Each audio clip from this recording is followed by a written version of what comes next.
أعوذ بالله من الشيطان الرجيم بسم الله الرحمن الرحيم الحمد لله الذي لا يبلغ مدحته القائلون ولا يحصي نعماءه العادون ولا يعدي حقه المجتهدون الذي ليس لصفته حد محدود ولا نعت موجود ولا وقت معدود ولا أجل ممدود فطر الخلائق بقدرته ونشر الرياح برحمته الصلاة والسلام على الرسول المسدد المصطفى الأمجد المحمود الأحمد سيدنا ومولانا ومولى الكونين جد الحسن والحسين معاني أبا القاسم محمد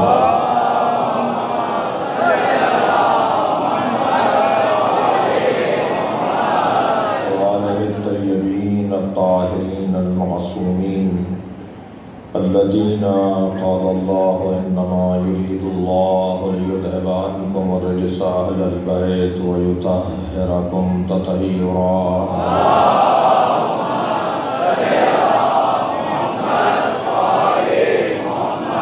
ولعنة الله عليهم أجمعين من يوم عداوتهم إلى قيام يوم الدين أما بعد قال الحكيم في قرآن الكريم بسم الله الرحمن الرحيم الذين يتبعون الرسول النبي الأمي الذي يجدونه مكتوبا عندهم في التوراة والإنجيل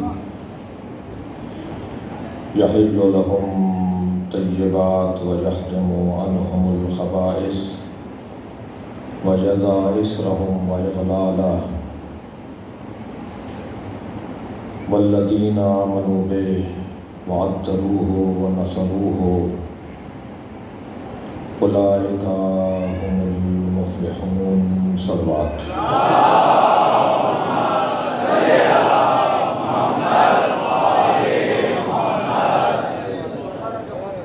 سورہ مبارکہ اعراف آیت نمبر 157 اللہ نے اس کلام میں اپنے رسول نبی امی کی اتباع کرنے والوں کی تعریف کر رہا ہے ربیع الاول کا مہینہ ہے اور اس مہینے میں اس آیت کا بھی انتخاب اسی وجہ سے ہوا کہ سارا مسئلہ ہی یہ ہے کہ ہمیں نبی کے زمانے میں پلٹنا ہے ان مجالس اور ان محافل کا مقصد یہ ہے کہ ہم روزانہ دن میں کئی مرتبہ ہفتے میں مہینے میں جس کو جتنی توفیق ہو وہ مجلس اعظم میں آ کے بیٹھے اور اتنی دیر کے لیے عصر مصطفیٰ میں چلا جائے جب عصر مصطفیٰ میں ہم پلٹیں گے تو ہمارے مسئلوں کا ہمارے مسائل کا حل بھی وہیں سے ملے گا ہم نے یہ امام بارگاہ بنائے ہی اس لیے ہیں تاکہ اس خیمے میں جا بیٹھیں جہاں چراغ بجھایا گیا یہ قبیلہ ہے ہی ایسا کہ جہاں چراغ بجھانے پہ پروانے گم نہیں ہوتے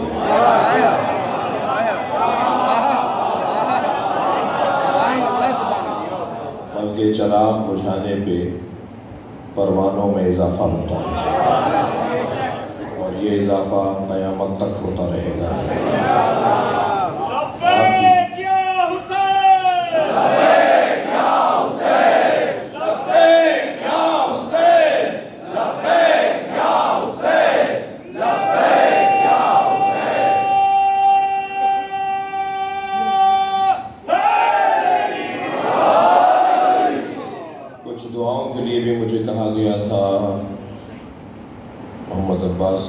مراد حضرت علامہ مولانا محمد عباس ہیں۔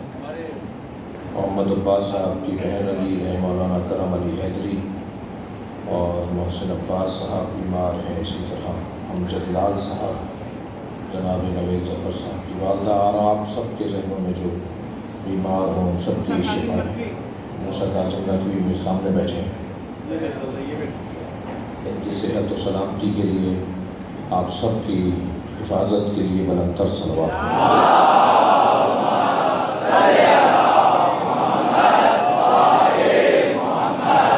بحث یہ ہے کہ ان مجالس کا جو نتیجہ ہے وہ بہت ہی روشن ہے، اور عزیزان گرامی کہ جب آپ بلند آواز سے روتے ہیں نا، مجلس کے اختتام پر ایک دورانیہ مصائب کے بیان کا ہوتا ہے، جب آپ بلند آواز سے روتے ہیں تو خود یہ گریہ تبلیغ حسین ہے، امام حسین کی طرف لوگوں کو راغب کرتا ہے، اور اس گریے سے زیادہ گھبراہٹ ہے مخالف کو، زیادہ پریشانی اس گریے سے ہے۔ روتے ہم ہیں،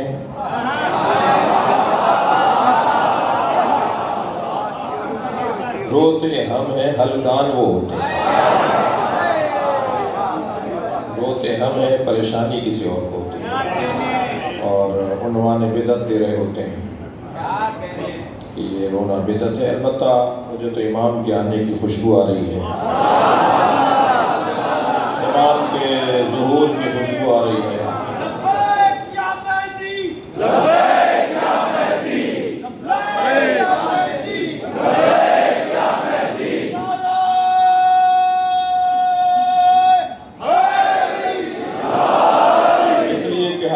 کھلنا شروع ہو گئے ہیں، لوگ اہل بیت کی طرف راغب ہو رہے ہیں۔ میرا اور آپ کا کام تو اذان دینے سے زیادہ نہیں ہے، ہمارا کام ہے اذان ولایت دینا۔ یہ مجلس اعزا اذان ولایت اہل بیت ہے، اور پھر اس کے بعد رنگ تو خود جن کا کام ہے وہ خود کریں گے۔ آہستہ آہستہ حقائق کھلنا شروع ہو گئے، اور بہت تکلیف کے بعد میں یہ جملہ کہتا ہوں کہ 2 دن پہلے جو ایک مجھے نہیں معلوم مجہول سے آدمی ہے، کوئی نامعلوم سے آدمی ہے، اور انہوں نے کچھ بے ادبی کی ہے، اور وہ بے ادبی حضرت علامہ ساجد علی نقوی، حضرت علامہ شیخ محسن علی نجفی، اور آخر میں میرا نام بھی انہوں نے لیا، اور 1-2 سیاسی شخصیات کے نام بھی لیے۔ مجھے تو اس پہ تکلیف نہیں ہے، اس لیے تکلیف نہیں ہے کہ جب ہمیں کوئی سب کر رہا ہوتا ہے، کوئی لان کر رہا ہوتا ہے، کوئی گالی دے رہا ہوتا ہے، تو ہمیں تسلی ہوتی ہے کہ ہم علی کے مرید ہیں، اس کی کوئی پریشانی نہیں ہے۔ لیکن جو تشویش کی بات ہے، اور وہ تشویش بھی ہمیں ہمارے حوالے سے نہیں، وہ ہے ماتمیوں کو جو گالی دی ہے، ماتم کرنے والوں کو، یا حسین کر کے ماتم کرنے والوں کو جو گالی دی گئی ہے، وہ تکلیف دہ اس معنی میں ہے کہ اگر جملہ عرض کر رہا ہوں، اگر ہم سانس لینا چھوڑ دیں تو ان کا دم گھٹ جائے گا۔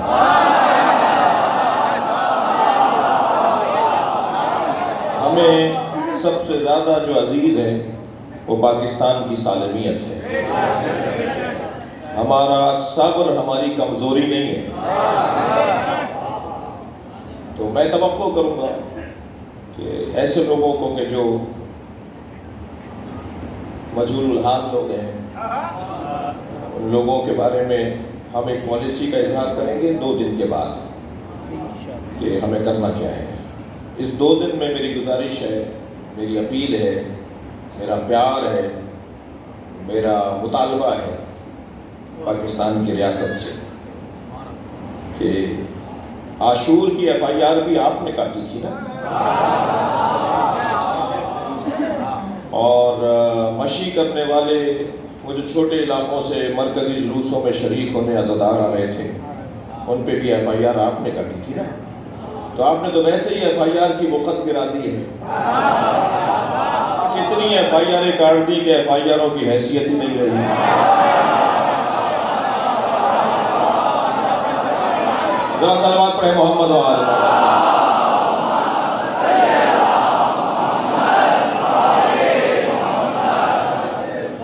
تو جب یہ اس کی کوئی حیثیت ہی نہیں ہے ایف آئی آر کی، تو ایک ایف آئی آر ان کی بھی کاٹی ہے کہ جنہیں ماتم ہم کرتے ہیں منہ پہ تماچا ان کے لگتا ہے۔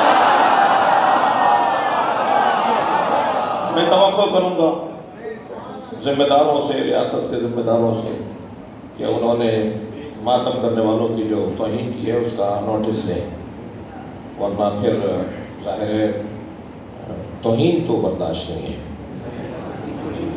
ذاتی مسئلہ بھی برداشت ہے مگر قومی مسئلہ برداشت ہے۔ میں امید کروں گا کہ اسی انداز سے مولانا کو جگہ دے دیجیے، بیٹھنے کی جگہ دے دیجیے، اسی انداز سے ہماری ریاست، ہمارا ملک، ہماری حکومت کے ذمہ داران توجہ کریں گے، انشاءاللہ حالات معاملات بہتری کی طرف ہوں گے۔ عزیزان گرامی، ہمیں پاکستان کی سالمیت عزیز ہے، ہم جانتے ہیں کہ یہ کھیل کیا رچایا جا رہا ہے۔ سنا ہے کہ وزیر اعظم سے ملاقات کا انکار کیا گیا ہے، ماحول ایسا بنایا جا رہا ہے، لیکن میں صرف اتنا کہہ کر آگے بڑھوں گا کہ اس ملک کو ہم نے بنایا تھا، اور اس ملک کی حفاظت کا درد جتنا ہمیں ہوگا اتنا کم سے کم انہیں تو نہیں ہوگا جن کے بڑوں نے اس کے بننے کی مخالفت کی تھی۔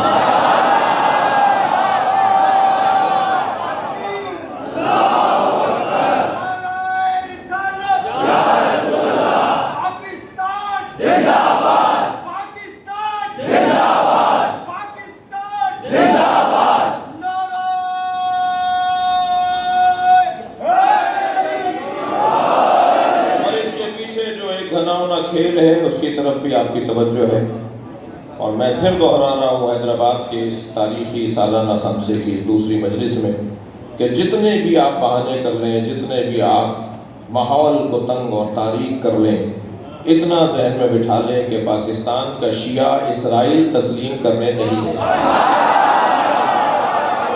لبیک یا حسین،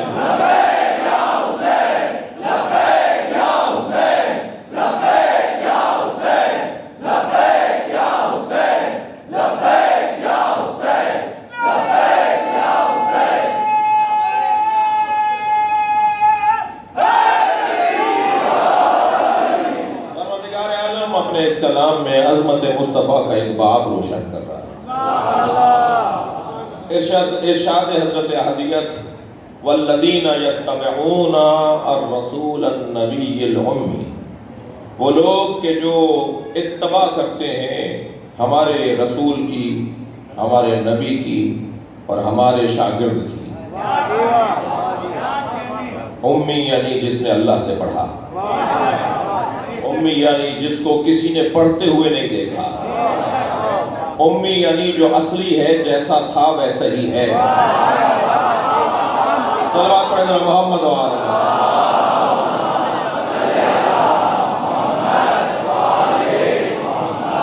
اصیل شخصیت، بالاصالہ شخصیت، جس میں دنیا میں کوئی طاقت ہی نہیں ہے کہ اس کے اندر کوئی فرق لا سکے، جو ماحول کا رونا نہ روتا ہو، جو حالات سے متاثر نہ ہوتا ہو، جو یہاں آ کے یہاں کے رنگ میں نہ رنگتا ہو، جو جیسا تھا ویسے ہی ہو۔ یہ کیسا تھا، اس پہ غور کرنے کی ضرورت ہے۔ اللہ نے لَقَدْ جَاءَكُمْ رَسُولٌ مِّنْ أَنفُسِكُمْ، آ چکا تم میں تم ہی سے رسول۔ تو جب یہی تھے تو آ چکا کا کیا مطلب ہے؟ جب یہ ہم ہی میں سے تھے تو آ چکا کا کیا مطلب ہے؟ ان کے دو پہلو ہیں۔ لَقَدْ جَاءَكُمْ رَسُولٌ، بتحقیق آ چکا تم تک، بھیجا جا چکا تم تک، پہنچ چکا تم تک رسول جس کو بھیجا گیا ہو، آ چکا تم تک رسول جسے بھیجا گیا ہو۔ اچھا، جا کے اندر بھی جا، یجی ہو، تجی ہو، ذہاب اور ایاب، آنا اور جانا، یہ مطلب روشن ہے، یہ کہیں سے آئے ہیں۔ مثلا اگر اس مجلس کے اندر فرض کیجئے جناب موسیٰ کاظم صاحب تشریف لائیں تو میں کہوں گا جا موسیٰ کاظم، موسیٰ کاظم آ گئے، اس کا مطلب یہاں نہیں تھے۔ جب کہا جائے گا آ گئے، اس کا مطلب یہاں نہیں تھے نا۔ تو دو باتیں اللہ نے کی ہیں اس آیت کے اندر، آ گیا رسول، آنے کا پیغام بھی یہ ہے کہ یہاں نہیں تھے، اور رسول کا پیغام بھی یہی ہے کہ جو ارسال شدہ ہو، مرسل ہو۔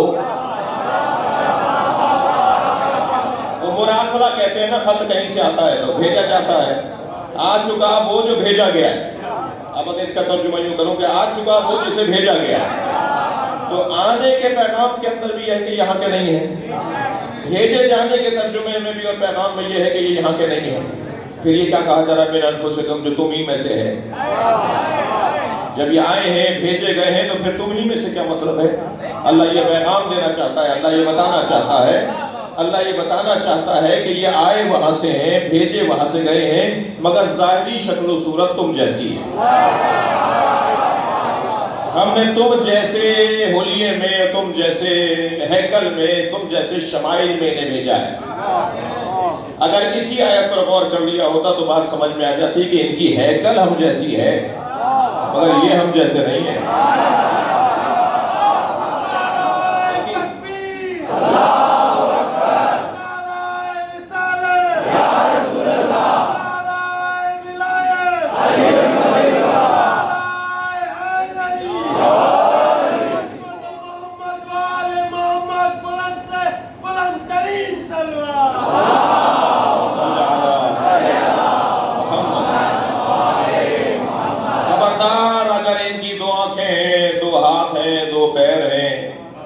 دو کان ہیں، لبہائے مبارک ہیں، دندان مبارک ہیں، انہیں اپنے جیسا نہ سمجھنا۔ یہ ظاہری طور پر تم جیسے ہیں، مگر ذرا سا غور کرو گے تو یہ تم جیسے نہیں ہیں۔ انہیں اس ہیکل اور ہیئت میں اس لیے اتارا گیا ہے تاکہ تم مانوس ہو جاؤ، بس تمہاری انسیت کی خاطر انہیں تم جیسا بنایا ہے، ورنہ ان کی آنکھیں تم جیسی نہیں ہیں۔ تم آنکھیں بند کر لو تو اندھیرا آ جاتا ہے، یہ آنکھیں بند کر لیں تب بھی دیکھ رہے ہوتے ہیں۔ تم آگے دیکھتے ہو تو پیچھے نہیں دیکھتے، یہ پیچھے بھی ایسے ہی دیکھتے ہیں جیسے آگے دیکھتے ہیں۔ نماز جماعت سرکار پڑھا رہے ہیں، نماز کے درمیان صفوں میں اصحاب میں کوئی مسئلہ پیش آیا، نماز کے فوراً بعد سرکار نے مڑ کر فرمایا کہ تم نے ایسے کیوں کہا اور تم نے ایسا کیوں کیا؟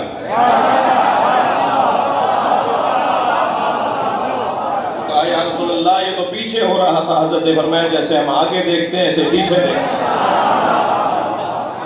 یہ اگر سو بھی جائیں تو ان کی آنکھیں دیکھ رہی ہوتی ہیں۔ صبح ہوئی تو نبی مکرم نے فرمایا عائشہ تم نے فلاں چیز فلاں جگہ رکھی، فلاں چیز کو فلاں جگہ رکھ دیا۔ فرمایا یا رسول اللہ آپ تو سو رہے تھے۔ فرمایا ہمارے سونے کو اپنے سونے سے نہ ملاؤ۔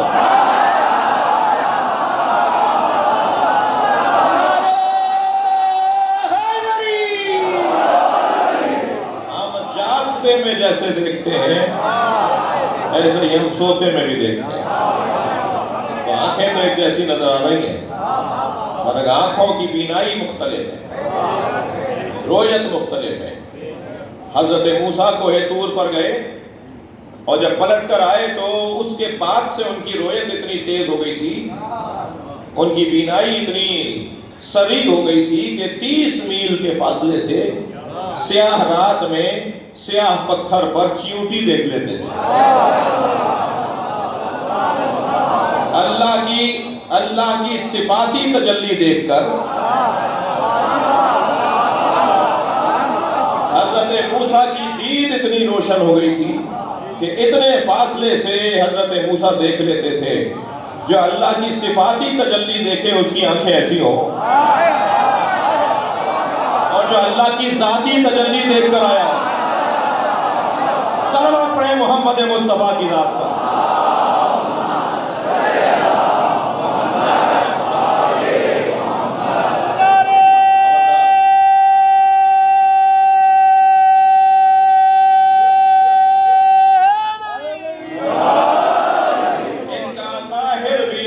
آپ کو ظاہر نظر آئے تو وہ ایک جیسا ہے۔ سرکار کا سایہ نہیں تھا، ہمارا تو سایہ ہوتا ہے۔ سرکار چلتے تھے تو آپ کے چلنے پر درخت جھک کر سلام پڑھتے تھے،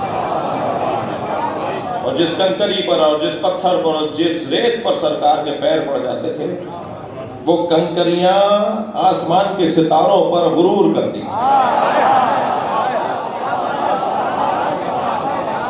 اور کہتی تھی کون ہے، کہاں ہیں وہ ستارے جو چمک کر غرور کر رہے ہیں، ہم سے پوچھو کہ ہمارے اوپر نبی کے پیر آئے ہیں۔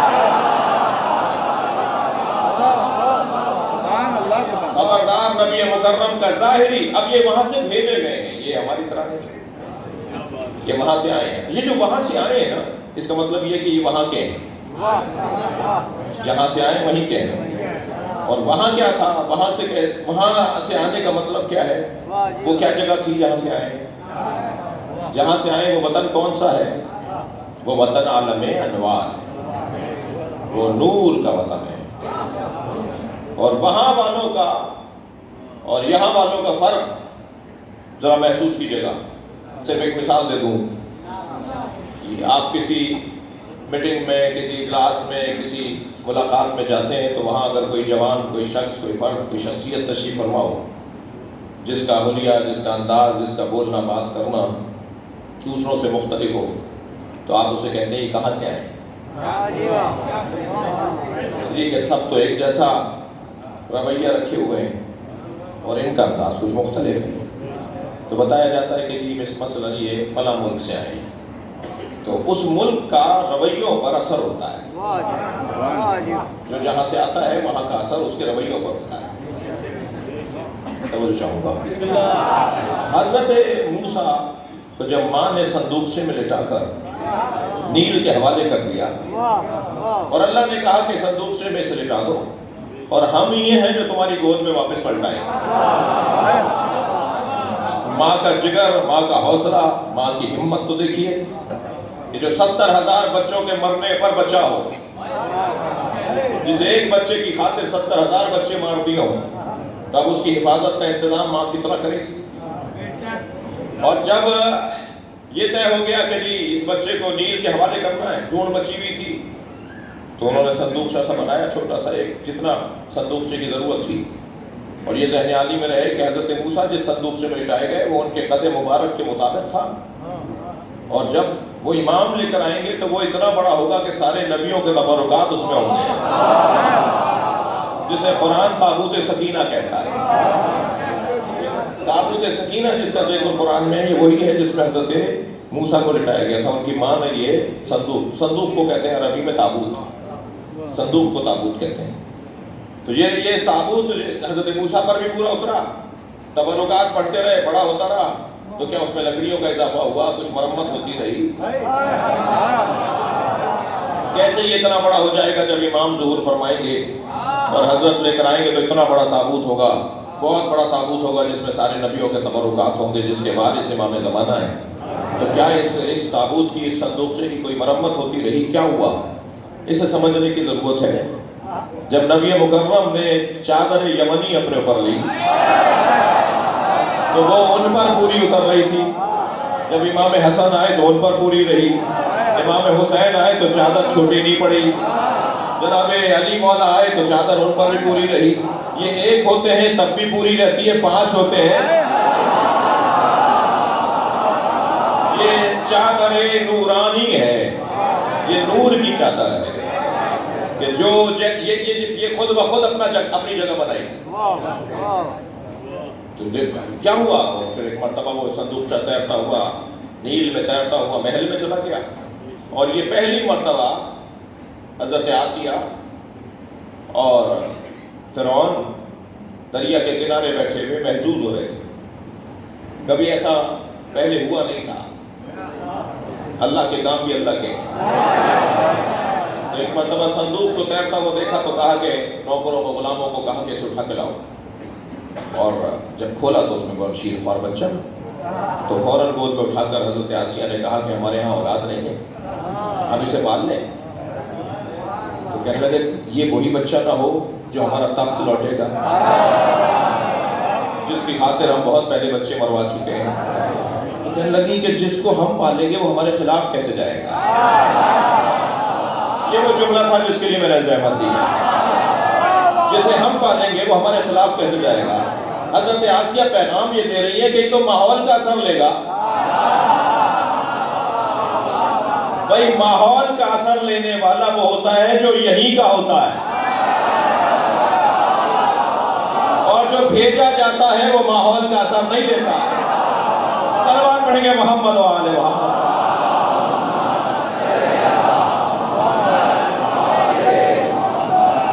ایک اور صلوات نبی کی ذات پر.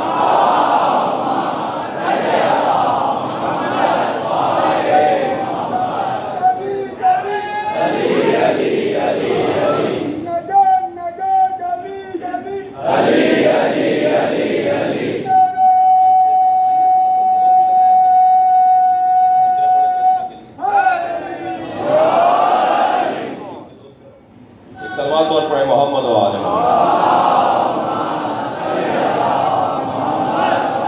اس سے بہتر اور بلند صلوات نبی کی.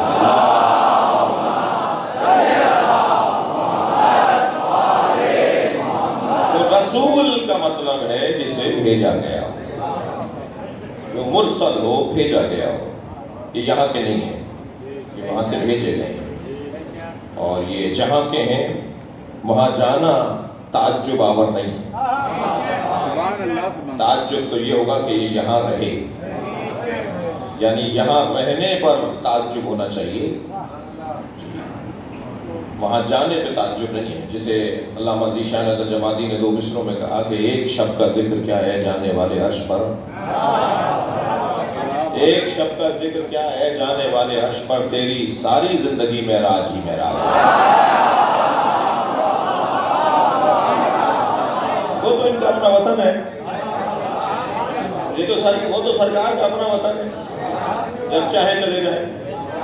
تعجب یہاں رہنے پر ہوگا، اور اتنا طے ہے کہ یہاں کا اثر لینے والی شخصیتیں نہیں ہیں، رنگ میں رنگنے والے، حالات میں رنگنے والے. اور پھر یہی پیغام ہے ان ہستیوں کا ہمارے لیے. خبردار اپنے آپ کو اتنا مضبوط بناؤ کہ تم رنگ میں رنگنے نہ پاؤ، تمہارے پر ماحول کا رنگ نہ چڑھے. اپنے آپ کو سنبھالے رکھو، اپنے آپ کو قابو میں رکھو، اور اگر کبھی بے قابو ہونے لگو اپنے آپ سے تو مجلس اعضا میں آ کے بیٹھو. یہ تمہیں پلٹائے گی اس دور میں، اس دور کا، اس مجلس کا مقصد ہے کہ اس دور میں تمہیں پلٹائے. امیر مینائی کی زمین میں ایک منقبت کہنے کی توفیق ہوئی جو غزل ہے در حقیقت. موسیٰ بھائی تشریف فرما ہے، شعراء کرام تشریف فرما ہے. سرمے طور لگا دیدہ تر پیدا کر، سرمے طور لگا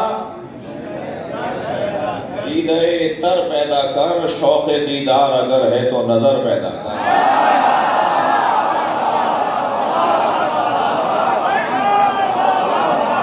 اور زینہ ممبر شبیر سے بڑھ کر کیا ہے ساجد بھائی، زینہ ممبر شبیر سے بڑھ کر کیا ہے، مل گیا تجھ کو شرف اس پہ نہ شر پیدا کر.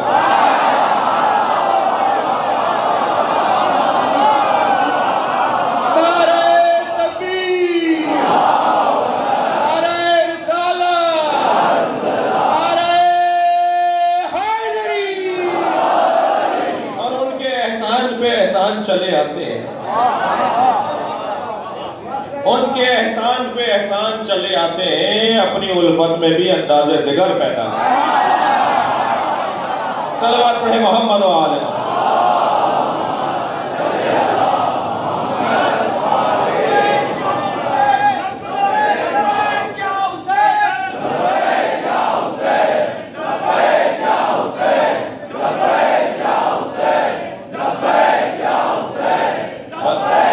صلوات پڑھیں محمد و آل محمد.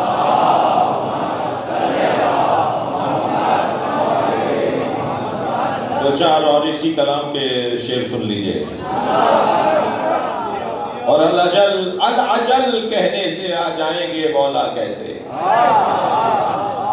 سبھی توجہ چاہوں گا دوسرے مصرے پہ کہ العجل کہنے سے آ جائیں گے مولا کیسے، اپنے آقا کے ذرا دل میں تو گھر پیدا کر.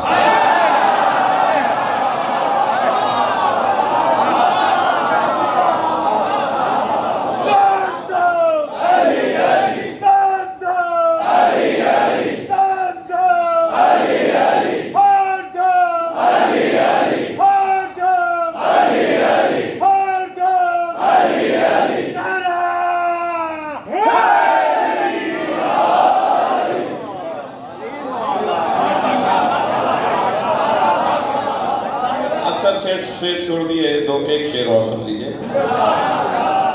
رنگ میں نہ رنگنے کا پیغام ہے. دل گرفتہ ہے اگر مقطع لے لیجیے، دل گرفتہ ہے اگر ظلم و ستم سے عاصی، دل گرفتہ ہے اگر ظلم و ستم سے عاصی، خانقاہی سے نکلنے کا جگر پیدا ہے.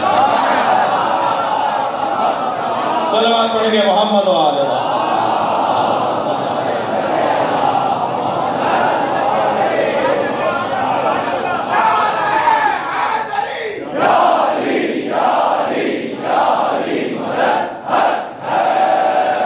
اور ساحل عشق پہ رک جانے سے حاصل کیا ہے؟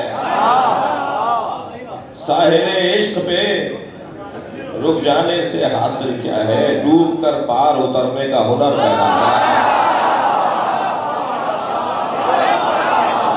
صلوات پڑھیں گے محمد و آل محمد.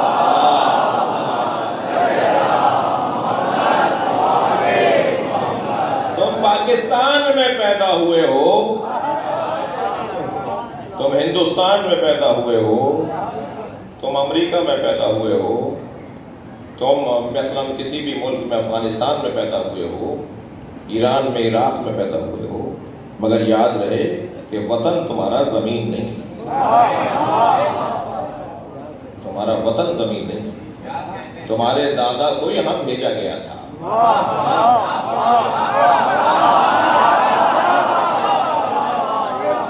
وطن کیا کہتے ہیں؟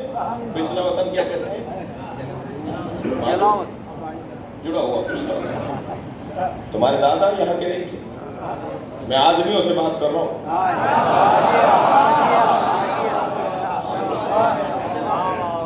مولا علی کے مطابق آدمی نما جانوروں سے بات نہیں ہوتی.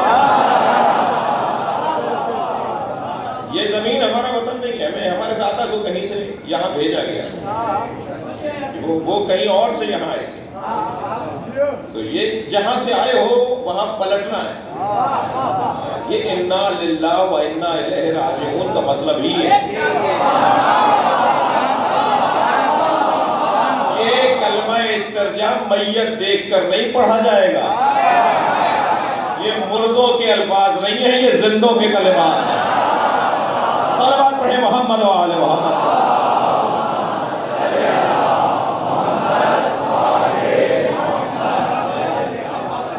لہذا یاد رہے کہ ہم یہاں سے واپس جائیں گے، اور مسلسل لوگ واپس جا رہے ہیں، اور وہاں جا کر اتنا وہاں دل لگتا ہے ان کا کہ خواب میں بھی نہیں آتے.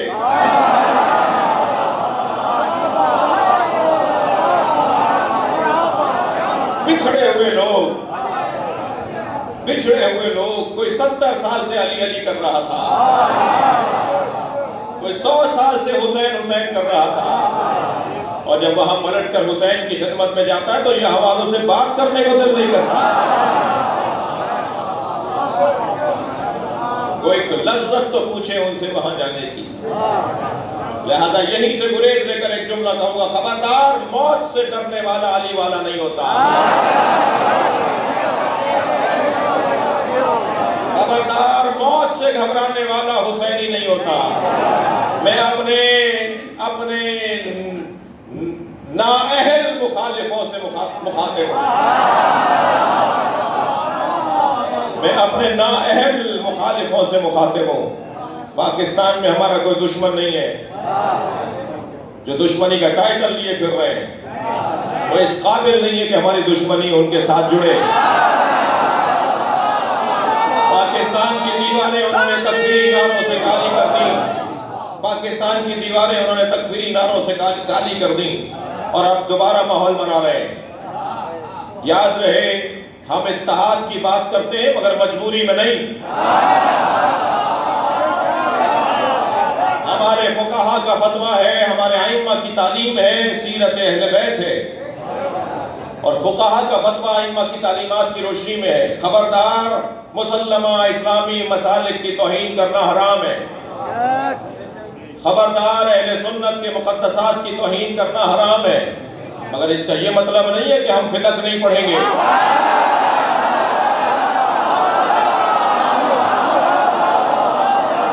ہم غدیر نہیں پڑھیں گے. ہم بیوی پہ ہونے والا ظلم بیان نہیں کریں گے،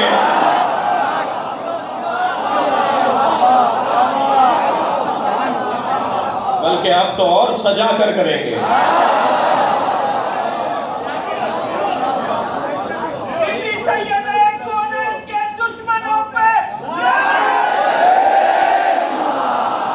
اور اہتمام سے کریں گے۔ بیچ میں کوئی کچھ مدت کے لیے کچھ ایسے الفاظ کا استعمال، ایسے رویوں کا استعمال ہوا جو تبلیغ کے لیے نامناسب۔ تبلیغ کا پہلا اصول یہ ہے کہ آپ مبلغ سے، جس تک پہنچانا چاہتے ہیں، اس سے پیار کریں۔ اسے ناراض کریں گے، چڑھائیں گے تو آپ کی بات نہیں پہنچے گی۔ لہذا الفاظ اچھے ہو، لہجہ پیارا ہو، جملے نپے تلے ہو، الفاظ کا انتخاب ہو اور مرصع ہو، بات دلوں پر اترے۔ لہذا بیچ میں جو بے ادبی، بدتمیزی اور اس طرح کے الفاظ، رقیق الفاظ بھی استعمال ہوئے، وہ شایع نشان نہیں ہے، بولنے والے ہیں۔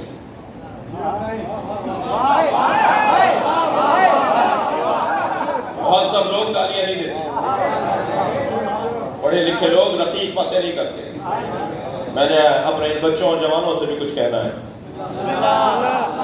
یہ امام بارگاہ، یہ ممبر، یہ ادارہ، یہ مکتب، یہ مشرب، یہ گھڑا،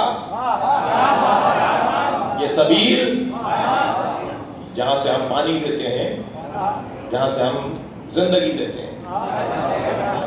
پانی یعنی زندگی، سبیل یعنی زندگی۔ جہاں سے ہم یہ سبیل لیتے ہیں، اس کا نتیجہ کچھ اور ہے۔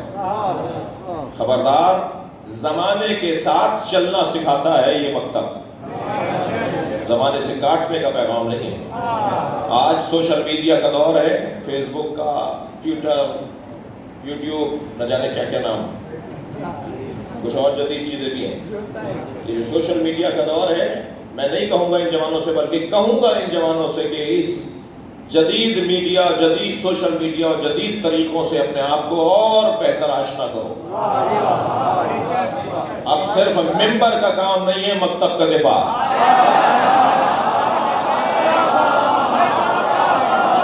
اب صرف محراب کا کام نہیں ہے مکتب کا دفاع، بلکہ جتنے ہاتھوں میں موبائل ہیں اتنے ہی مبلغ بن جائیں۔ انتہائی حکمت، دانائی، سمجھداری، معاملہ فہمی، الفاظ کا استعمال دقیق انداز سے کرتے ہوئے اپنے نظریے کا دفاع کیجیے۔ کوئی ایسا جملہ نہیں لکھیں کہ جو جملہ صاحب کرائم کے ضد میں لے آئے، کوئی ایسی بات نہیں لکھیں کہ جس سے دل آزاری ہو، مگر اپنے مکتب کا دفاع کیجیے۔ کسی کو استاد مانیے، کسی سے پوچھ کر لکھیے۔ یہ کوئی کارنامہ نہیں ہے کہ ہمارا کوئی استاد نہیں ہے۔ یہ انسان اچھا آدمی نہیں ہے جس کا کوئی استاد نہیں ہوتا۔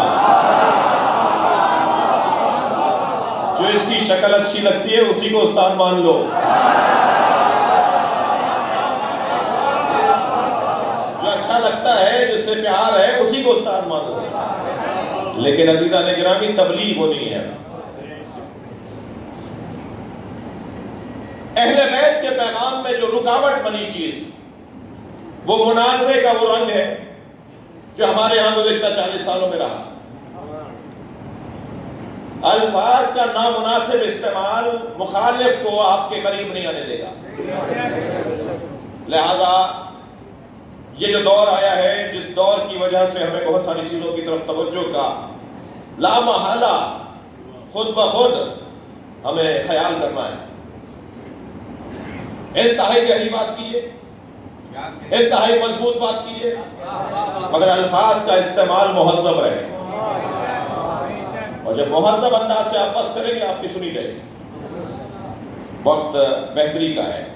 ہم ایسے موڑ پر آگے کھڑے ہوئے ہیں کہ امام کا ظہور قریب ہے۔ تیاریاں اپنی بہتر کیجیے، تیاریاں اچھی کیجیے۔ میں اپنے بچوں اور جوانوں سے کہہ رہا ہوں، بھرپور انداز سے مکتب اہل بیت کی ترجمانی دقت ہے۔ میری گزارش یہ ہوگی کہ ہم اس ماحول کا رنگ نہ لیں، بلکہ اس ماحول کا رنگ یہاں چڑھائیں۔ وہ جو اس ماحول کا رنگ ہے وہ ہمیں ملے گا اسم مصطفیٰ سے، وہ سرکار کے زمانے سے، بار بار مجلس میں شرکت، بار بار عزاداری سے تعلق، تاکہ ہم اس دور میں پلٹ جائیں۔ اللہ ہمیں یہی بتانا چاہتا ہے کہ وہ لوگ کے جو اتباع کرتے ہیں اس رسول کی جو نبی بھی ہے اور جو امی بھی ہے، جس کے بارے میں تورات اور انجیل کے اندر پہلے سے ذکر موجود تھا، جس کا کام یہ ہے کہ وہ طیبات کو حلال قرار دیتا ہے اور خبائث کو حرام قرار دیتا ہے، جو اس لیے بھیجا گیا ہے کہ گردنوں میں جو غلامی کے طوق تھے انہیں اتارنے کے، جس کا کام یہ ہے کہ لوگوں کو غلامی سے نجات دلائے۔ عزیزان گرامی، اس کا کام یہ ہے کہ وہ لوگوں کو بندوں کی عبادت سے نکال کر اللہ کی عبادت تک لے آئے۔ اس کی زندگی کا پیغام یہ ہے۔ اب جو یہ کام کرنے آیا ہے، جو وہاں سے بھیجا گیا ہے، جس کے یہ چند کام ہیں، اس کے لیے کہا گیا فَالَّذِينَ آمَنُوا بِهِ، وہ لوگ کہ جو اس پر ایمان لائے، وَعَزَّرُوا، جنہوں نے اس کو پناہ دی، وَنَصَرُوا، جنہوں نے اس کی مدد کی، اللہ اکبر، وَاتَّبَعُوا نُورَ الَّذِي أُنزِلَ مَعَهُ، اور وہ لوگ کہ جو اس نور کی اتباع کرتے ہیں۔ میں آج اس منزل پہ نہیں رکوں گا، لیکن ایک جملہ کہہ دیتا ہوں، اتباع کی بات ہو رہی ہے، اطاعت کی بات نہیں ہو رہی۔ یہاں لفظ اتباع ہے، لفظ اطاعت نہیں ہے۔ کیا فرق ہے اطاعت اور اتباع میں، یہ آگے کی مجلس میں بیان ہوگا۔ اور وہ لوگ کہ جو اس نور کی اتباع کرتے ہیں جو اس کے ساتھ نازل ہوا ہے، اس سے مراد قرآن نہیں ہے، اس سے مراد قرآن نہیں ہے۔ دو باتوں کی وجہ سے قرآن نہیں ہے، ایک تو قرآن ان کے ساتھ نازل نہیں ہوا، دوسری بات یہ کہ قرآن کلمہ ہے، کلمات کلام کا مجموعہ ہے، قول کا مجموعہ ہے، اقوال الہی کا مجموعہ ہے، اللہ کے کلام کا مجموعہ ہے، اور قول کی اتباع نہیں ہوتی، اطاعت ہوتی ہے۔ ہمیں کوئی نور ڈھونڈنا ہوگا کہ جو قول نہ ہو، پورا عمل ہو، پورا وجود ہو، تو ہمیں ایک ایسا نور تلاش کرنا ہے جو مصطفیٰ کے ساتھ آیا ہے۔ صلوات پڑھیں گے محمد و آل محمد۔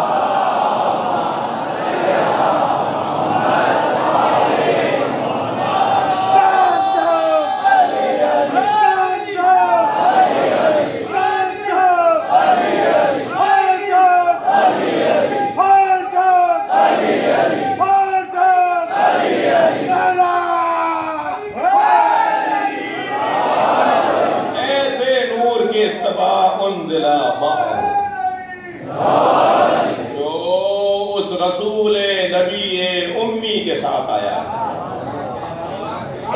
جو نبی پر ایمان لائے، نبی کی حمایت کریں، نبی کی مدد کریں اور اس نور کی اتباع کریں جو ان کے ساتھ نازل ہوا ہے۔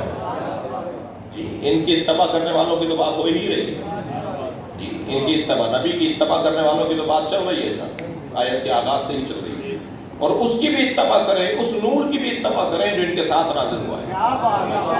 جو نبی کی اتباع کے ساتھ نور، جو نبی کے ساتھ نازل ہوا ہے اس کی اتباع کریں۔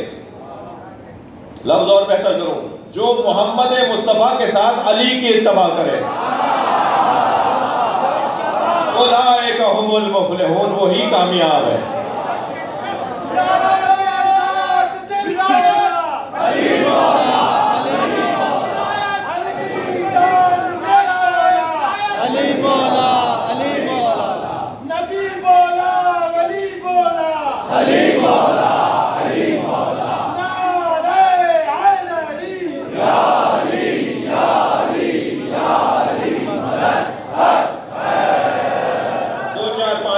دوست ایسے بھی مجلس میں بیٹھے ہوں گے جو کہیں گے مولانا کی مجلس تو آدھے گھنٹے کی تھی، آدھے گھنٹے کے تو نعرے تھے۔ میں ان کی تسلی کے لیے کہہ رہا ہوں کہ میں مجلس تقریباً 1.25 گھنٹے یا 1.5 گھنٹے کی پڑھوں گا، تاکہ جو یہاں پر کیلکولیٹر لے کر آئے ہیں، صلوات پڑھنا محمد و آل محمد۔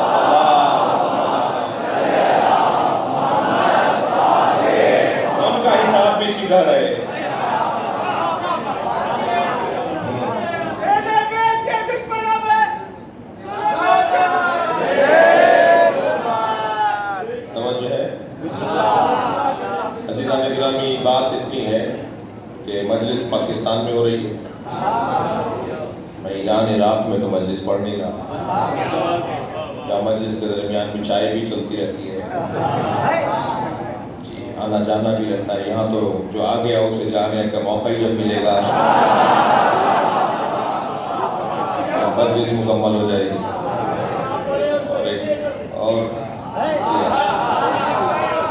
اور ایک صاحب فرمانے لگے کہ جی آپ کے یہاں کی مجلس 1 گھنٹے کی ہوتی ہے مگر 1 گھنٹہ پہلے آنا پڑتا ہے. یہ کرم ہے اللہ کا. آپ لوگوں کچھ جیسے نا